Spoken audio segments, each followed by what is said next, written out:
देखो इसमें दिया है बाईचुंग के पिताजी उसके दादाजी से 26 वर्ष छोटे हैं और उससे 29 वर्ष बड़े हैं। ठीक है, यदि उन तीनों की आयु का योग 135 वर्ष हो तो उनकी अलग अलग आयु ज्ञात कीजिए। ठीक है, तो उनकी आयु अलग अलग हमें ज्ञात करनी है। तो देखो हमें किसी की भी आयु इसमें नहीं पता है ना, तो सबसे पहले हम मान लेते हैं कि मान लीजिए बाईचुंग की आयु x वर्ष है, तो यहाँ पे ये चीज़ लिखनी भी होगी।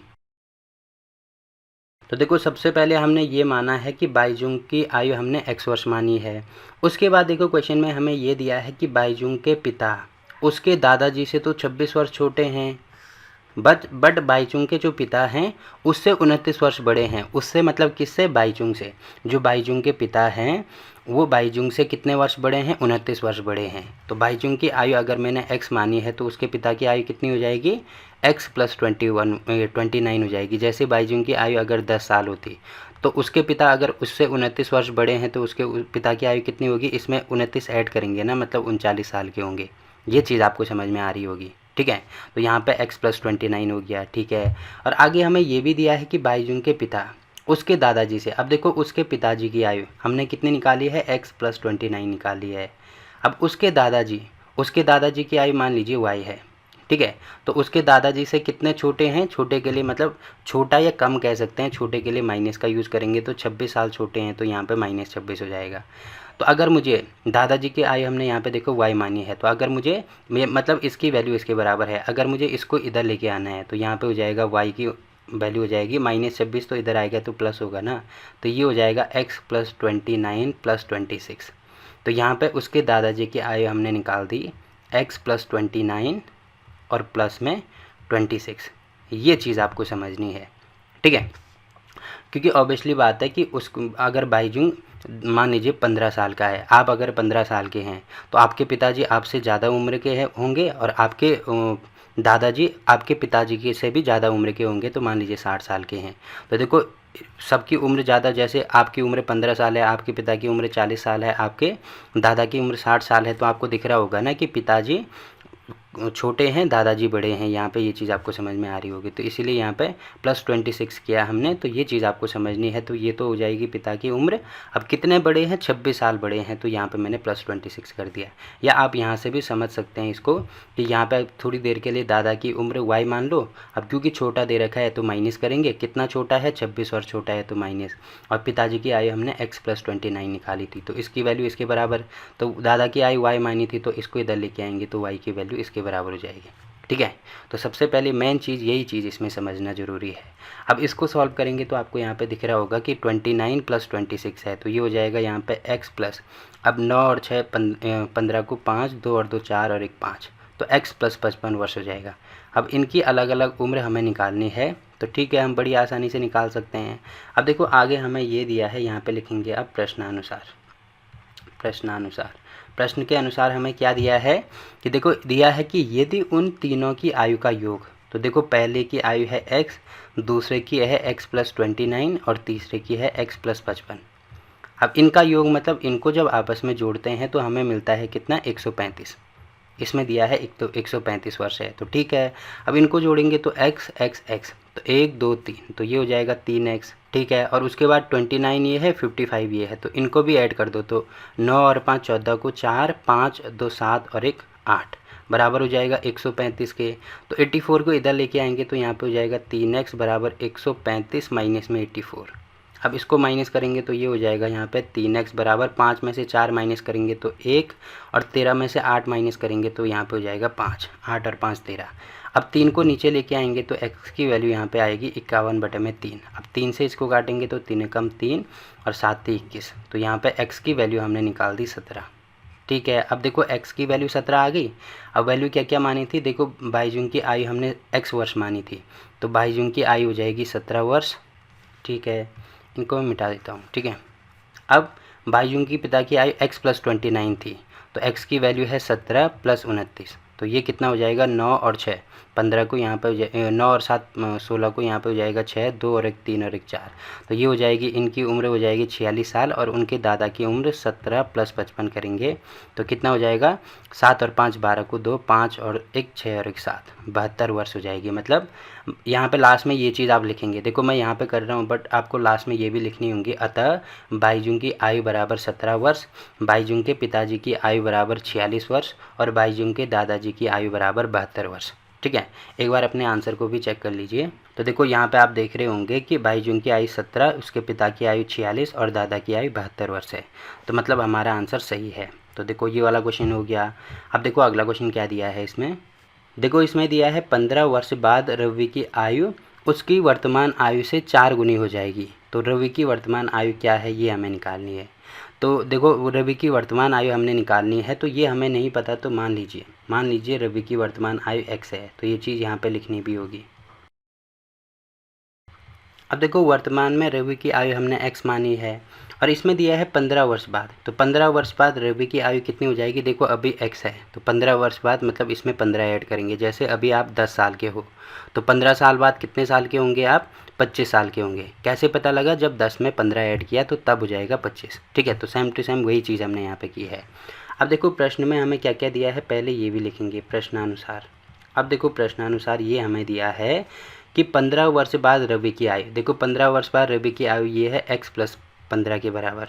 ठीक है, उसकी वर्तमान आयु, देखो वर्तमान आयु कितनी है, x है, इससे 4 गुनी है। तो 4 गुनी का मतलब गुणा कर देंगे। कितनी 4 गुनी है, 4 गुनी है, तो यहाँ पे 4 से गुणा कर दिया, मतलब इसकी वैल्यू इसके बराबर हो जाएगी।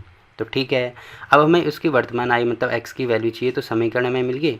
अब यहाँ पे आपको दिख रहा होगा x यहाँ पे है, तो x को अगर मैं इधर लेके आता हूँ तो यहाँ पे हो जाएगा ये 15, ये x × 4 मतलब ये हो जाएगा 4x और यहाँ पे प्लस में x है तो यहाँ पे आके माइनस हो जाएगा। ठीक है, तो यहाँ पे हो जाएगा ये 15 बराबर 4 में से 1 माइनस करेंगे तो ये हो जाएगा 3x। ठीक है, अब इसको मैं आगे पीछे लिख सकता हूँ क्या, 3x को मैं पहले लिख सकता हूँ, 15 को मैं बाद में लिख सकता हूँ, कोई फ़र्क नहीं पड़ेगा। ठीक है, अब ये जो 3 है इसको नीचे लेके आएंगे तो x की वैल्यू हमारे पास आएगी 15/3। अब 3 से इसको काट दो तो यहाँ पे हो जाएगा 5। तो आपको दिख रहा होगा x की वैल्यू हमने निकाल दी 5 वर्ष। ठीक है, तो x की वैल्यू 5 वर्ष आएगी। तो हमें निकालना क्या है, रवि की वर्तमान आयु निकालनी है। तो रवि की वर्तमान आयु x वर्ष है तो x की वैल्यू हो जाएगी 5 वर्ष। मतलब लास्ट में ये भी लिखेंगे, अतः रवि की वर्तमान आयु बराबर 5 वर्ष। और एक बार अपने आंसर को भी चेक कर लीजिए इसमें। तो देखो रवि की वर्तमान आयु कितनी है, 5 वर्ष, जो कि आपको यहाँ पे दिख रहा होगा। ठीक है, तो देखो ये वाला क्वेश्चन भी यहाँ पे कंप्लीट हो गया। अब अगला क्वेश्चन देखो क्या दिया है इसमें। देखो इसमें दिया है एक परिमेय संख्या को 5/2 से गुणा कर 2/3 जोड़ने पर -7/12 प्राप्त होता है। तो वह संख्या क्या है। अब देखो वो संख्या हमें नहीं पता, तो मान लीजिए वह संख्या यहाँ पे लिखेंगे माना। तो माना परिमेय संख्या बराबर x है। ठीक है, अब देखो प्रश्न के अनुसार हमें क्या क्या चीज़ें दी हैं, यहाँ पे लिखेंगे प्रश्नानुसार। देखो प्रश्न के अनुसार हमें ये चीज़ें यहाँ पे दी है कि एक परिमेय संख्या, तो परिमेय संख्या तो हमने x मानी है। ठीक है, परिमेय संख्या को 5/2 से गुणा करने पर, तो इस संख्या को गुणा करना है किससे, 5/2 से। ठीक है, 5/2 से गुणा कर दो, गुणा करने पर कर 2/3 जोड़ने पर, अब इसमें 2/3 भी जोड़ना है तो प्लस 2/3 कर दो। ठीक है, 2/3 जोड़ने पर -7/12 प्राप्त होता है। मतलब इसको जोड़ेंगे तो टोटल हमें किसके बराबर मिलेगा, -7/12 मिलेगा। अब देखो समीकरण हमें मिल गए, तो हम x की वैल्यू यहाँ से बड़ी आसानी से निकाल सकते हैं। तो कैसे निकालेंगे, यहाँ पे आपको दिख रहा होगा, इसको मैं ऐसे लिख सकता हूँ, अंश का गुणा अंश के साथ में होता है, हर का गुणा हर के साथ में होता है, या इसको ऐसे ही रहने देना है, x × 5/2 लिखना है, वैसे लिखेंगे। अब देखो ये संख्या है तो इसको इधर लेके आएंगे ना, तो यहाँ पे हो जाएगा -7/12। अब यहाँ पे ये प्लस था तो इधर आके माइनस हो गया 2/3। अब देखो ये एक भिन्न बन गया। अब भिन्न को कैसे सॉल्व करते हैं, पहले हर समान करते हैं। तो यहाँ पे 12 है, तो यहाँ पे 12 करने के लिए मुझे इसको 4 से गुणा करना होगा। तो यहाँ पे 4 से गुणा किया तो यहाँ पे भी करना होगा। ठीक है, अब आपको दिख रहा होगा, इसको मैं लिख सकता हूँ x × 5/2 बराबर, ये देखो यहाँ पे हर समान हो गया तो यहाँ पे बटे में 12 में लिख सकता हूँ। यहाँ पे -7 है तो -7, फिर माइनस है तो -4 दूनी 8, तो ये हो गया। अब आपको दिख रहा होगा यहाँ पे मैं लिख सकता हूँ x × 5/2 बराबर, अब ये आपस में जुड़ जाएंगे बट साइन माइनस का रहेगा। तो 8 और 7 कितना हो जाएगा, 7 और 7 14, 15, तो -15/12। ठीक है, अब ये जो 2 है इसका गुणा ऊपर होता है, 5 का गुणा नीचे होता है। तो यहाँ पे केवल x की वैल्यू हमारे पास आएगी -15/12, पहले सही था। अब 5 का गुणा नीचे होगा तो यहाँ पे हो जाएगा गुणा 5, और 2 का गुणा ऊपर होगा तो यहाँ पे होगा गुणा 2। ठीक है, अब इसको पहले 5 से काट दो तो यहाँ पे हो जाएगा 5 एकम 5, और यहाँ पे हो जाएगा 5 × 3 = 15। फिर इसको 2 से काट दो तो यहाँ पे होगा 2 एकम 2, और 6 दूनी 12, ठीक है। अब ये जो 3 है इसको पहले मैं लिख देता हूँ, नहीं तो आपको कन्फ्यूजन हो जाएगा। यहाँ पर जो x की वैल्यू है ये हो जाएगी -3 गुणा 1, तो ये आ रहा है 3, और बटे में 6 गुणा 1, तो ये आ रहा है 6। अब 3/6 आ रहा है तो इसको हम 3 से भी काट सकते हैं, तो 3 एकम 3 और 3 दूनी 6, तो x की वैल्यू आपको दिख रही होगी कितनी आ रही है, -1/2। तो -1/2 हमने वो संख्या मानी, x वो संख्या हमने मानी है, तो वो संख्या हो जाएगी -1/2, ठीक है। तो ये हमारा आंसर हो जाएगा। अगर आंसर को चेक भी करना है तो यहाँ पे आप देख सकते हैं -1/2, ठीक। तो देखो ये वाला क्वेश्चन भी यहाँ पे कंप्लीट होता है। अब देखो अगला क्वेश्चन क्या दिया है इसमें, देखो इसमें दिया है लक्ष्मी एक बैंक में खजांची है, उसके पास नकदी के रूप में 100 रुपये, 50 रुपये व 10 रुपये वाले नोट हैं, ठीक है। उनकी संख्याओं में क्रमशः 2:3:5 का अनुपात है। मतलब अगर 100 रुपये के 2 नोट होंगे तो 50 के 3 होंगे और 10 के कितने होंगे, 5 होंगे। अनुपात का मतलब ये होता है, ठीक है, ये दिया है। और उनका कुल मूल्य इसमें दे रखा है 4 लाख रुपये है। तो उसके पास प्रत्येक प्रकार के कितने कितने नोट हैं ये हमें निकालना है। अब देखो सबसे पहले इसमें नोटों की संख्या हमें दी है 2:3:5। तो अनुपात में मैंने आपको बोला था कि देखो एग्जैक्टली हमें वैल्यू तो नहीं पता है ना इसकी, तो अगर मैं इसको x से गुणा करता हूँ तो इसको भी करना होगा और इसको भी करना होगा, तो यहाँ पे यही चीज़ हम मानेंगे। तो सबसे पहले हमें क्या मानना होगा, क्योंकि इनकी संख्याओं का अनुपात हमें क्रमशः दे रखा है कि देखो पहले 100 रुपये, क्रमशः का मतलब होगा पहले 100 रुपये आ रहा था तो ये वाला 100 रुपये का हो जाएगा, फिर 50 आ रहा है तो ये वाला 50 का हो जाएगा, फिर 10 आ रहा है तो ये वाला 10 का हो जाएगा। तो यहाँ पे हमने इसको x से गुणा कर दिया, तो 100 रुपये के नोटों की संख्या हो जाएगी यहाँ पे 2x, ठीक है। वैसे ही 50 के नोटों की संख्या हो जाएगी 3x, और 10 के नोटों की संख्या हो जाएगी 5x। तो ठीक है, नोटों की संख्या हमने निकाल दी, इतनी है। अब देखो इसमें दिया है कि उसके पास कुल कितने रुपए हैं, 4 लाख रुपए हैं। अब 4 लाख रुपए कैसे होंगे, जैसे एग्जाम्पल के लिए मान लीजिए आपके पास 100 रुपये के 3 नोट हैं, तो टोटल कितने रुपए हो जाएंगे, 100 गुणा 3 करेंगे ना, तो टोटल हो जाएंगे हमारे पास 300 रुपये। वैसे ही मान लीजिए आपके पास 50 रुपये के मान लीजिए 2 नोट हैं, तो टोटल कितने हो जाएंगे, 50 गुणा 2 करेंगे तो टोटल 100 रुपये हो जाएंगे, ठीक है। और मान लीजिए आपके पास 10 रुपये के 10 नोट हैं, तो 10 गुणा 10 करेंगे मतलब इनकी वैल्यू कितनी हो जाएगी, टोटल 100 रुपये हो जाएगी। अब आपके पास टोटल कितने रुपए हैं, तो टोटल कितने रुपए हैं, 300, 100 रुपये वाले हैं, 100 रुपये वाले 50 हैं, मतलब 50 वाले 100 हैं, और 100 वाले जो 10 वाले हैं वो 100 हैं। तो टोटल इनको जोड़ेंगे ना, तो इसको जोड़ के कितना आ रहा है, 0 0 3 और एक 4 और एक 5, तो यहाँ पर टोटल आपके पास 500 रुपये होंगे, ठीक है। तो सेम टू सेम इसमें दे रखा है, इसमें दे रखा है कि हमारे पास टोटल 4 लाख रुपए हैं, तो इसको मैं यहाँ पे लिख देता हूँ, ये टोटल हो जाएंगे 4 लाख रुपए। अब देखो इसमें ये दे रखा है कि 100 रुपये के उसके पास 2x नोट हैं। जैसे यहाँ पे 100 रुपये के आपके पास 3 नोट थे, तो यहाँ पे कितने नोट हैं, देखो 100 रुपये के नोटों की संख्या 2x दी है, तो इसका मतलब 100 गुणा 2x हम कर देंगे। अब 2x क्यों किया, क्योंकि अगर केवल नंबर दिया होता जैसे 3 दिया होता तो हम 3 से गुणा करते, बट यहाँ पे नंबर 2x दिया है तो इसीलिए हमने 2x से गुणा कर दिया, ठीक है। उसके बाद देखो 50 के कितने नोट हैं, 3x नोट हैं, तो यहाँ पे 50 के 3x हो जाएंगे, तो 50 गुणा 3x कर देंगे। जैसे यहाँ पे देखो 50 के कितने नोट थे, 2 नोट थे, तो इनको गुणा करके ये आ रहा था, तो वैसे ही उसको गुणा किया। और 10 रुपये के कितने नोट हैं, 5x नोट हैं, तो ये हो जाएगा 5x। अब क्योंकि देखो ये हमने पहले ये कर दिया, उसके बाद टोटल 4 लाख रुपए हैं, तो यहाँ पे देखो टोटल 500 रुपये हैं। कब निकाला हमने, जब इनको ऐड किया, मतलब जब इन सबको आपस में जोड़ते हैं तो टोटल 4 लाख के बराबर आता है। ये चीज़ आपको समझ में आ रही होगी।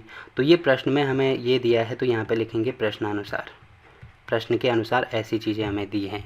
अब देखो इसको सॉल्व करना तो और आसान हो गया ना, तो 100 गुणा 2 तो ये हो जाएगा यहाँ पे 200x, ठीक है, प्लस 5 गुणा 3 तो 5 दिए 15 हो जाएगा, मतलब ये हो जाएगा 150, प्लस 5 गुणा 10 तो 10 पंजे 50 होता है, तो ये हो जाएगा 50x, बराबर यहाँ पे हो जाएगा 4 के आगे 5 जीरो, 1 2 3 4 5 जीरो, ठीक है।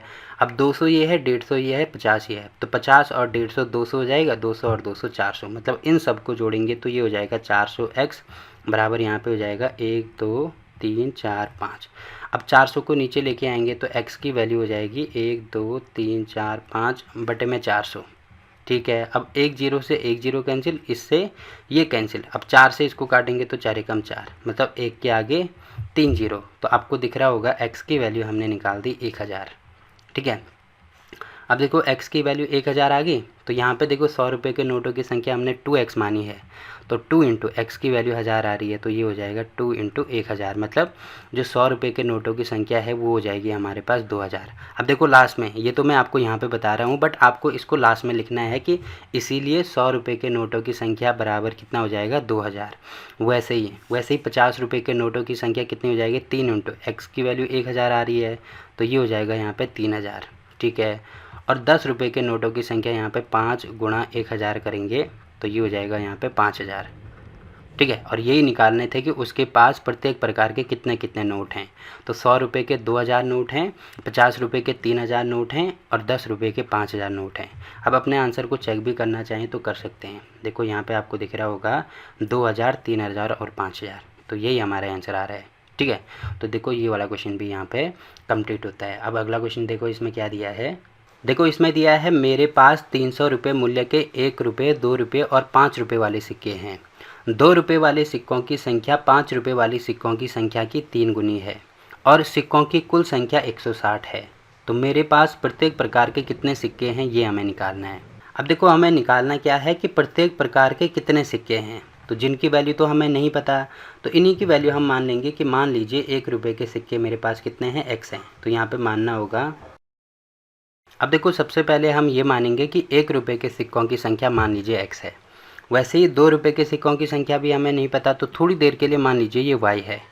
और 5 रुपये के सिक्कों की संख्या भी नहीं पता, तो थोड़ी देर के लिए मान लीजिए ये z है, ठीक है। ये हमने मान लिया। अब देखो यहाँ पे क्वेश्चन में हमें ये दिया है कि 300 रुपये मूल्य के 1 रुपये, 2 रुपये और 5 रुपये वाले सिक्के हैं। तो यहाँ से तो अभी मुझे कुछ नहीं मिल रहा है, यहाँ से शुरू करते हैं। 2 रुपये वाले सिक्कों की संख्या 5 रुपये वाले सिक्कों की संख्या की 3 गुनी है। अब देखो पहले 2 रुपये वाले सिक्कों की संख्या हमने क्या मानी है, y मानी है। 2 रुपये वाले सिक्कों की संख्या मतलब y। 5 रुपये वाले सिक्कों की संख्या कितनी है, z है, z है। सिक्कों की 5 रुपये वाले सिक्कों की संख्या की 3 गुनी है, तो इसको गुणा कर देंगे 3 से, ठीक है।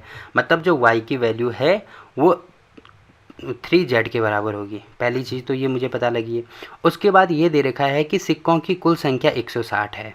अब जैसे एग्जांपल के लिए मान लीजिए आपके पास 2 रुपये वाले, आपके पास 2 रुपये वाले मैं लिख देता हूँ, 2 रुपये वाली 5 सिक्के हैं, 3 रुपये वाले 4 सिक्के हैं और 4 रुपये वाले कितने सिक्के हैं, मान लीजिए 5 सिक्के हैं। तो टोटल मिला के कितना आ रहा है, 5 और 5 10 और 4 14, तो टोटल सिक्कों की संख्या कितनी हो जाएगी, 14 हो जाएगी, ठीक है। अब देखो अगर आपको ये दोनों चीज़ें दी हैं, जैसे आपको ये भी दिया है, ये भी दिया है, बट एक संख्या नहीं दी है। आपको ऐसे दिया है कि 2 रुपये वाले आपके पास 5 सिक्के हैं, 3 रुपये वाले आपके पास 4 सिक्के हैं और टोटल सिक्कों की संख्या 14 है। तो मतलब ये वाले सिक्कों की संख्या हम निकाल सकते हैं क्या, बिल्कुल निकाल सकते हैं। कैसे निकालेंगे, टोटल तो हमारे पास 14 है। अब इसमें से ये जो 5 रुपये वाले सिक्के हैं इसको भी माइनस कर दो और ये जो 3 रुपये वाले सिक्के हैं इसको भी माइनस कर दो, तो यहाँ पे हो जाएगा 14 माइनस 9, तो 4 हमारा आंसर आ गया। तो ये अभी हमने 4 बोला था ना, तो ये हमने कहाँ से निकाला है कि कुल सिक्कों की संख्या में से ये वाले सिक्कों की संख्या भी माइनस की और ये वाले सिक्कों की संख्या भी माइनस की, ठीक है। ये चीज़ आपकी समझ में आया होगा। अब देखो यहाँ पे इसको x y z 3 अलग अलग लेने की आवश्यकता नहीं है। यहाँ पे अगर मैंने इसकी वैल्यू x मानी है, तो यहाँ पे देखो y की वैल्यू कितनी हो जाएगी, y की वैल्यू हो जाएगी 3z के बराबर। तो जो y है ना, इसके बदले में यहाँ पे 3z ले सकता हूँ, बिल्कुल लिया जा सकता है, ठीक है। तो यहाँ पे अब मैं y हटा रहा हूँ, केवल यहाँ पे 3z ले रहा हूँ, ठीक है। अब यहाँ पे देखो जो मैंने x लिया है ना, यहाँ पे 3z हो जाएगा ये। यहाँ पे जो मैंने x लिया है, तो अभी मैंने आपको बोला ना कि कुल सिक्कों की संख्या हमें 160 दे रखी है।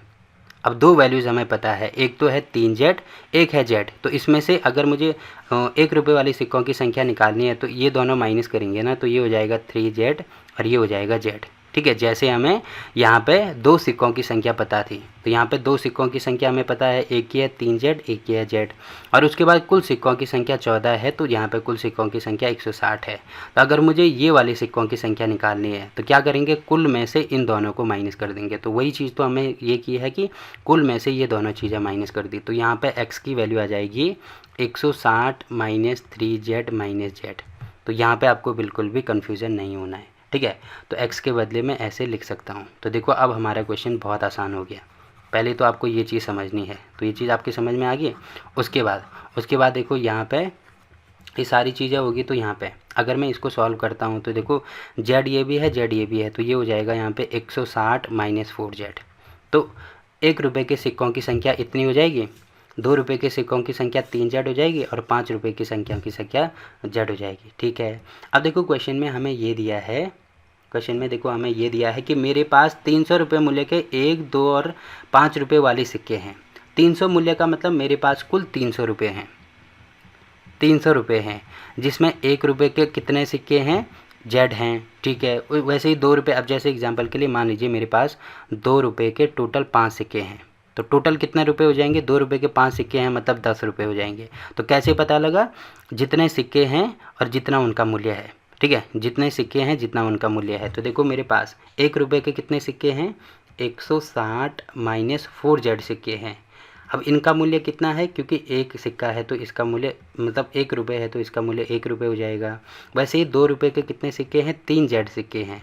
अब इनका मूल्य कितना हो जाएगा, जैसे 2 सिक्के होते तो 2 गुणा 2 करते, जैसे 3 सिक्के होते तो 3 गुणा 3 करते, बट यहाँ पे 3z सिक्के हैं तो 3z गुणा 2 करेंगे। 2 क्यों करेंगे, क्योंकि एक का मूल्य 2 आ रहा है। वैसे ही 5 के लिए यहाँ पे z सिक्के हैं तो z गुणा 5 कर देंगे। अब इनका कुल मूल्य मतलब जब इनको जोड़ेंगे, ठीक है, जब इनको जोड़ेंगे तो किसके बराबर आएगा, ये आएगा 300 के बराबर। ठीक है, ये चीज़ आपको समझनी है। ठीक, 300 के बराबर क्यों आएगा, क्योंकि अगर जैसे एग्जांपल के लिए मान लीजिए मेरे पास 1 रुपये के 5 सिक्के हैं तो 1 गुणा 5 हो जाएगा। 2 रुपये के 4 सिक्के हैं तो 2 गुणा 4 हो जाएगा। और 5 रुपये के 2 सिक्के हैं तो ये हो जाएगा। अब टोटल कितने रुपये हैं, तो 5, 4 दूनी 8 और 5 दूनी 10, तो टोटल हमारे पास हैं 10 और 18 और 5 23, तो टोटल 23 रुपये हैं। कैसे पता लगा, इनके सिक्कों की संख्या से गुणा किया और प्लस किया। तो सेम टू सेम सिक्कों की संख्या से गुणा किया और प्लस किया, वही चीज़ तो हमने यहाँ पे की है। तो ये चीज़ आपको समझनी है। बस अब क्वेश्चन को सॉल्व करेंगे तो बड़ी आसानी से हो जाएगा। अब देखो 1 का गुणा यहाँ करेंगे तो ये हो जाएगा 160 माइनस 4z। ठीक है, 2 का गुणा इसके साथ में करेंगे तो ये हो जाएगा 3 दूनी 6z, प्लस 5 का गुणा इसके साथ में करेंगे तो ये हो जाएगा 5z बराबर 300। अब आपको दिख रहा होगा यहाँ पे हो जाएगा 160। अब 6 में से 4 माइनस करेंगे तो ये हो जाएगा यहाँ पे 2z, प्लस में 5z पहले से ही था, बराबर में हो जाएगा 300।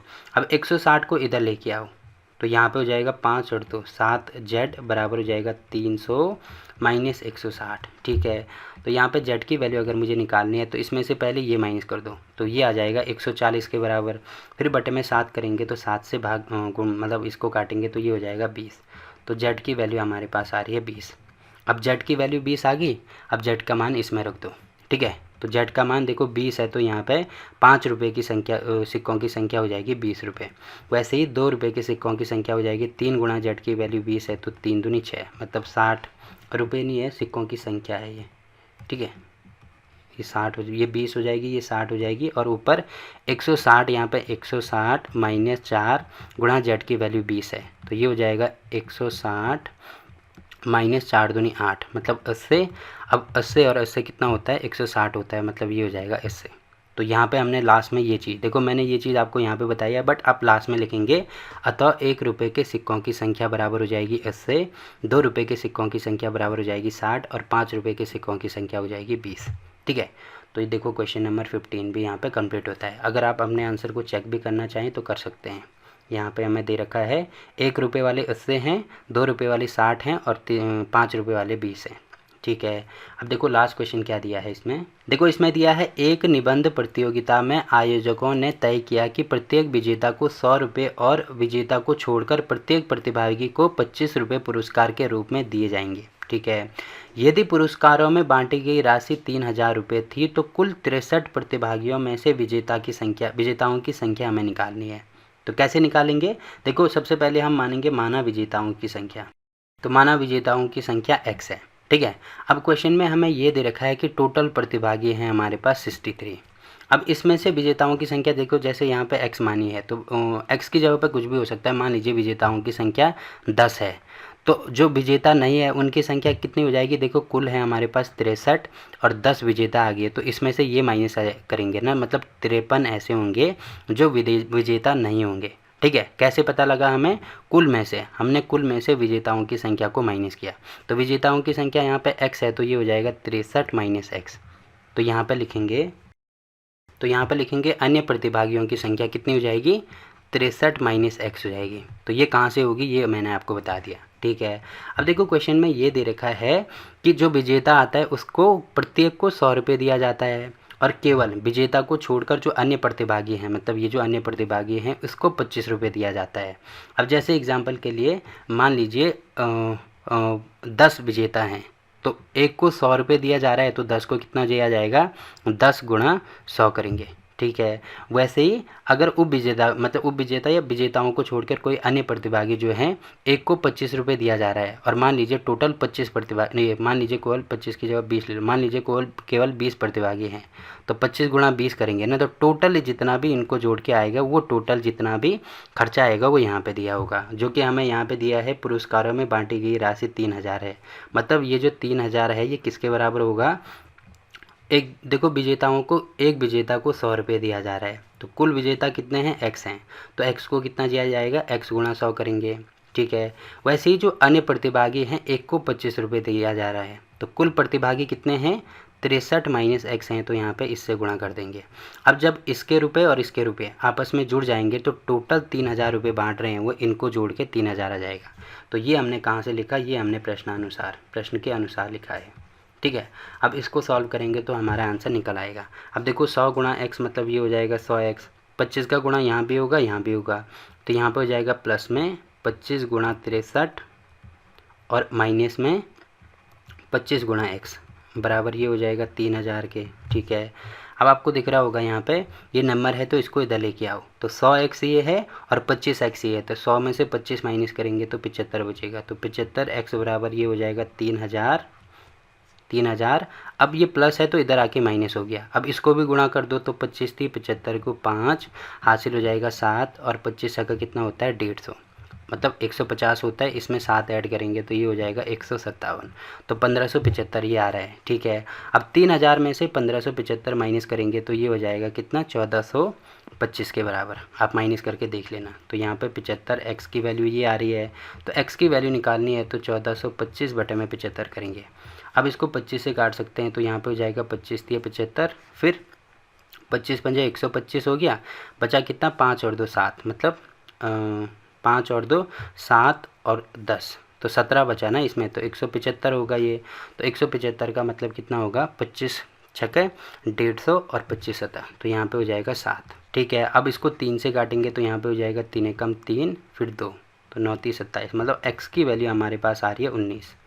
अब x की वैल्यू देखो 19 आ गई, तो यहाँ पे x हमने विजेताओं की संख्या मानी है, तो विजेताओं की संख्या 19 होगी और जो विजेता नहीं है वो कितने हो जाएंगे 63 माइनस 19, तो 63 माइनस 19 करेंगे तो 13 में से 9 गया 4, 5 में से 9 गया 4, तो 44 हो जाएगी। देखो मैं यहाँ पे लिख रहा हूँ बट आप लास्ट में लिखेंगे, अतः विजेताओं की संख्या बराबर होगी 19 और अन्य प्रतिभागियों की संख्या बराबर हो जाएगी 44। निकालना क्या है इसमें, केवल मुझे विजेताओं की संख्या निकालनी है, तो केवल यहाँ पे 19 ही हम लिख सकते हैं। तो एक बार मैं अपने आंसर को चेक भी कर लेता हूँ, तो देखो आप यहाँ पे देख रहे होंगे 19 ही आ रहा है, ठीक है। तो देखो यहाँ पे क्वेश्चन नंबर 16 भी कंप्लीट होता है। इसी के साथ ये एक्सरसाइज 2.1 यहाँ पे कंप्लीट होती है, 2.1 नहीं सॉरी 2.2, ठीक है। तो आई होप कि ये वीडियो आपको पसंद आई होगी। तो वीडियो अच्छा लगे हो तो वीडियो को लाइक कीजिए, शेयर कीजिए अपने दोस्तों के साथ और चैनल को सब्सक्राइब करना ना भूलें। तो मिलते हैं आपसे एक और नई वीडियो में, तब तक के लिए बाय बाय।